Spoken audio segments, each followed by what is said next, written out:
மிகப்பெரிய ஷஃபாஅத் யாருக்கு கொடுக்கப்படும் மறுமையில்? மகாமு முஹம்மது ஸல்லல்லாஹு அலைஹி வஸல்லம் அல்லாஹ்வுடைய தூதருக்கு கொடுக்கப்படக்கூடிய ஷஃபாஅத் ஷஃபாஅத்துல் உஸ்மா, மகத்துவமிக்க ஷஃபாஅத். நாம் எல்லாம் அறிந்த ஹதீஸ் தான். எல்லா மனிதர்களும் யாரிடத்திலே வருவார்கள்? ஆதம் அலைஹிஸ்ஸலாம், அதற்கு பிறகு இப்ராஹிம், அதற்கு பிறகு மூசா, அதற்கு பிறகு ஈசா. எல்லோரும் என்ன சொல்லுவார்கள்? அவர்களுடைய பாவங்கள் நினைவு கூர்ந்து யா நஃப்ஸி யா நஃப்ஸி, என் இறைவன் இன்றைய தினம் கோபத்தோடு இருக்கிறான், இது போன்ற கோபத்தை இதற்கு முன்னாலும் இருந்ததில்லை, இதற்கு பின்னாலும் அல்லாஹ் இருக்க போவதில்லை. யா நஃப்ஸி யா நஃப்ஸி, என் நிலைமை என் நிலைமை. இறுதியாக முஹம்மது ரசூலுல்லாஹ் ஸல்லல்லாஹு அலைஹி வஸல்லம் எல்லா மனிதர்களும் தூதர் முஹம்மதை சந்திக்க வருவார்கள். அல்லாஹ்வுடைய தூதர் அந்த மக்களை பார்த்தவுடன் ரஹ்மானுடைய அர்ஷுக்கு முன்னால் சுஜூதில் விழுந்து விடுவார்கள். அல்லாஹுவை அழைப்பார்கள், அல்லாஹ்வை புகழ்வார்கள். அந்த புகழ்ச்சியின் வார்த்தைகளை இந்த உலகத்திலும் மறுமையிலும் யாரும் உச்சரித்திருக்க மாட்டார்கள். அல்லாஹ் அறிவித்துக் கொடுப்பான்.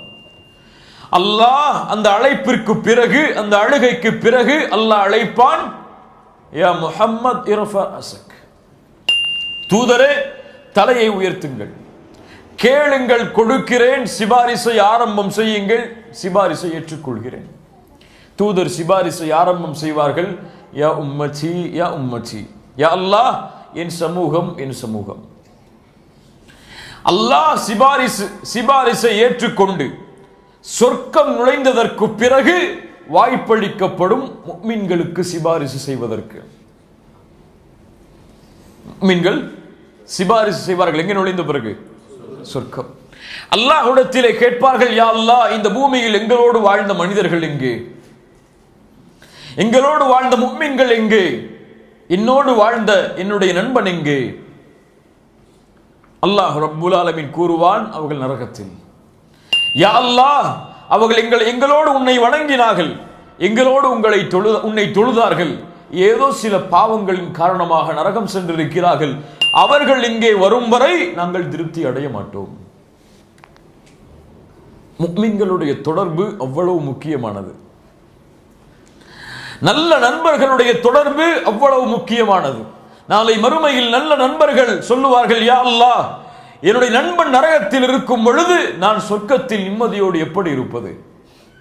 அல்லாஹ் சொல்லுவான், உன் நண்பன் நரகத்திலா, சென்று அவனை அழைத்து கொண்டு வா என்று.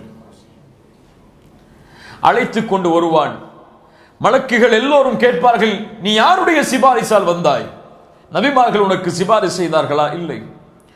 உனக்கு நல்ல அமல்கள் சிபாரிசு செய்ததா? இல்லை. என் நண்பன் எனக்கு சிபாரிசு செய்தான், அல்லாஹ் என்னை பாதுகாத்தான். அல்லாஹ் அக்பர். குர்ஆன் சொல்லுகிறது, ஹஸன் அல் பஸ்ரி ரஹிமஹுல்லாஹ் ஒரு பெரிய விளக்கத்தை இதற்கு கொடுக்கிறார்கள். முஃமின்கள் நாளை மறுமையில் சிபாரிசு செய்வார்கள், சொர்க்கத்தில் சிபாரிசு செய்வார்கள். முஃமின்களுடைய தொடர்பை யார் கொண்டிருக்கிறார்களோ அவர்கள் முஃமின்களுடைய சிபாரிசால் இன்ஷா அல்லாஹ் நரகத்தில் அவர்கள் செலுத்தப்பட்டால் அழைத்து வரப்படுவார்கள். கடுகளவு ஈமான் இருந்தாலும், கடுகளவு ஈமான் இருந்தாலும். அல்லாஹ் ரப்புல் ஆலமீன் அதைத்தான் சொல்கிறான், லா யம்லிகூன ஷஃபாஅத இல்லா மன் இத்தகத இன்தர் ரஹ்மானி அஹ்தா. அல்லாஹ் தன்னுடைய கோபத்தை இந்த வசனங்களில் வெளிப்படுத்தி கொண்டே வருகிறான். அல்லாஹ் அடுத்து கூறுகிறான், 88வது வசனம், வகாலு இத்தகதர் ரஹ்மானு வலதா.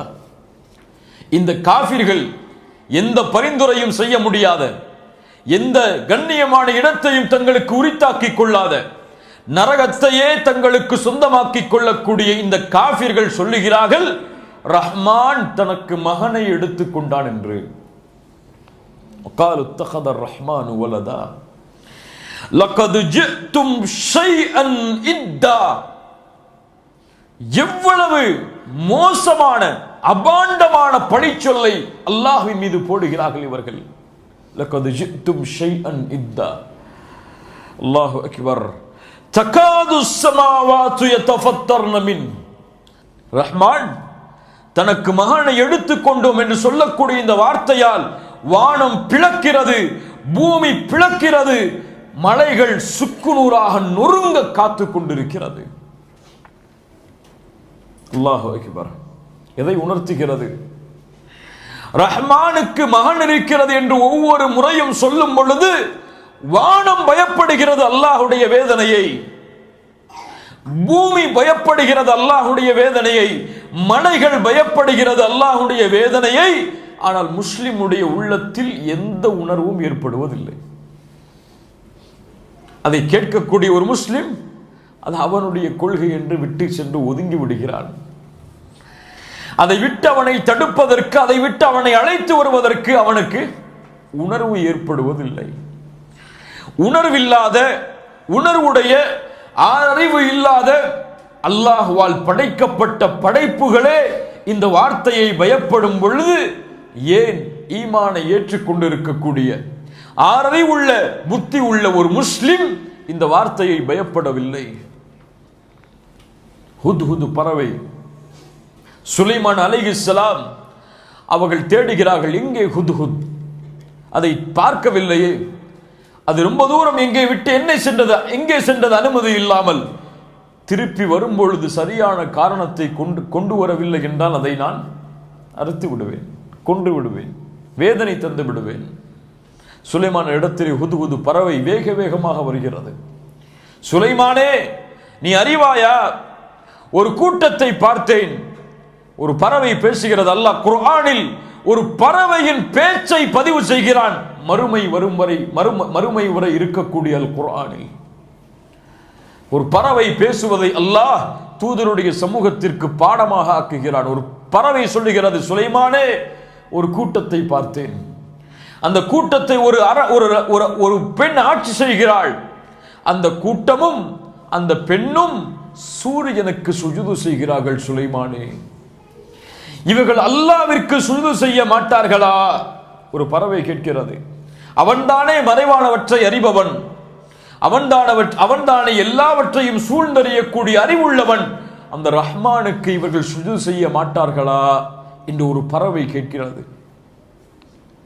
ஒரு பறவைக்கு இருக்கக்கூடிய உணர்வு கூட அறிவுள்ள ஈமானை பின்பற்றக்கூடிய ஒரு முஸ்லிமுக்கு இல்லை என்றால் என்ன உணர்வோடு வாழ்கிறோம், என் நினைவோடு வாழ்கிறோம்? அழைப்பு பணி எல்லாம் இந்த காலத்தில் அழைப்பாளர்களோடு முடிந்து விடுகிறது. அழைப்பாளர்கள் என்று தனியாக இந்த ஊரில், இந்த உலகத்தில் வசிக்கக்கூடிய சில மக்களோடு தஅவாவுடைய களம் என்பது முடிந்து விடுகிறது. தஅவாவுடைய களம், அழைப்பு பணி ஒவ்வொரு முஸ்லிமுக்கும் அல்லாஹ்வால் கடமையாக்கப்பட்டது. அல்லாஹ்வுடைய தூதரை அல்லாஹ் சொல்கிறான், குல் ஹாதிஹி சபீலி அத்உ இலல்லாஹ் அலா பஸீரத்தின் அன வமன் இத்தபஅனி. நபியே, சொல்லுங்கள், இதுதான் நேரான பாதை, இதில் இருந்து கொண்டு நானும் வமன் இத்தபஅனி, என்னை பின்பற்றக்கூடிய மக்களும் அல்லாஹ்வின் பக்க மக்களை அழைப்போம்.